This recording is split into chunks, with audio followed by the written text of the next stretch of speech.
आठवड्याभरापासून हा ब्रिज तुम्ही इंटरनेटवरती बघत असाल. अशा जगावेगळ्या ब्रिज डिझाईनसाठी तेवढंच जगावेगळं उत्तर MMRDA ने दिलंय. 4 लेन्सचा हा ब्रिज पुढे जाऊन 2 लेन्सचा बनतो आणि मग उरलेल्या 2 लेन्स मधल्या लोकांनी काय करायचं?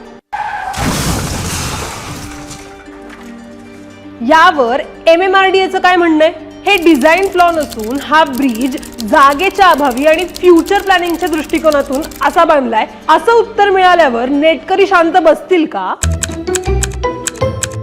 यावर MMRDA ला काही सडेतोड प्रश्नही विचारले गेले. आधीपासूनच जागेचा अभाव लक्षात आला होता तर 100 कोटी रुपये खर्च का करावा? जर 4 लेन्सच्या 2 लेन्स करायच्या होत्या तर स्लोपी ऐवजी एजी पद्धतीने का बरं ब्रिज बांधला? आणि जर अशा पद्धतीने ब्रिज बांधला असेल तर अपघात झाल्यास जबाबदार कोण? असे काही प्रश्न नेटकरांनी MMRDA ला विचारले आहेत. तुमच्या आसपास असे काही जगावेगळे ब्रिजेस असतील तर ते कमेंट मध्ये आम्हाला सांगायला विसरू नका. आम्ही तेही जगासमोर आणू.